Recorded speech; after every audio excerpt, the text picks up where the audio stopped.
In the mid-17th century, a young Swedish scientist named Olaus Rudbeck, dissecting an animal, noticed fine, transparent vessels filled with a clear fluid. He had stumbled upon a second river system within the body, a discovery that would be fiercely contested by Danish anatomist Thomas Bartholin, who claimed to have found it first. For centuries, this network remained a biological curiosity, a pale imitation of the vibrant red highway of the circulatory system. It was seen as passive plumbing, a simple drainage ditch for the body's leftover fluids. But how could a drainage system move its contents uphill, from your toes to your collarbone, with no central pump pushing it along? The answer begins not with an external force, but with the vessels themselves. They are not inert tubes. Under a microscope, you can see that lymphatic vessels pulse with their own intrinsic rhythm. Smooth muscle cells embedded in their walls contract sequentially, squeezing the fluid forward. This turns each vessel into a chain of tiny, independent hearts. Anatomists call the segment between two valves a lymphangion.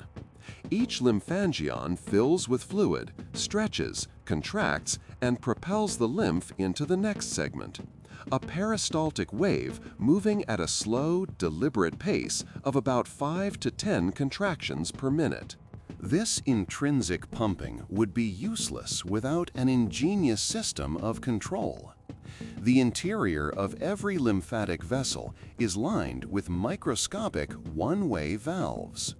These are not complex mechanical structures, but rather simple, overlapping flaps of endothelial cells. When pressure builds in a lymphangion, the flaps are pushed open, allowing fluid to flow forward.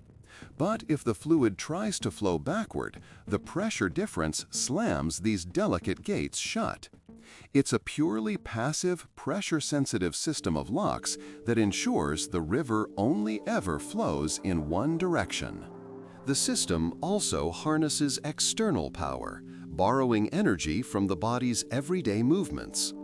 Every time you clench your fist, walk up a flight of stairs, or even just shift in your chair, your skeletal muscles squeeze the lymphatic vessels embedded within them. This external compression acts as a massive decentralized pump, forcing lymph through the one-way valves. But even when you are perfectly still, the system moves. The artery running alongside a lymphatic vessel pulses with every heartbeat, providing a constant, gentle massage that nudges the lymph along.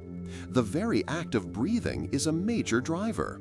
When your diaphragm contracts, it changes the pressure in your chest cavity, creating a suction effect that draws lymph fluid from all over your body towards its final destination near the heart. This complex network, however, does more than just balance fluid. It is the physical manifestation of your immune system's surveillance network.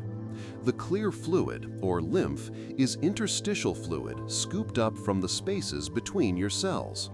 It's a liquid snapshot of your tissues, containing cellular waste, nutrients, and, crucially, any foreign invaders like bacteria or viruses.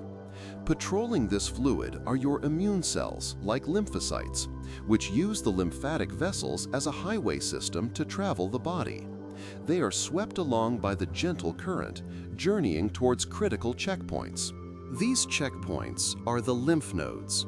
You have hundreds of them, clustered in your neck, armpits, and groin. They are often described as simple filters, but that's a profound understatement.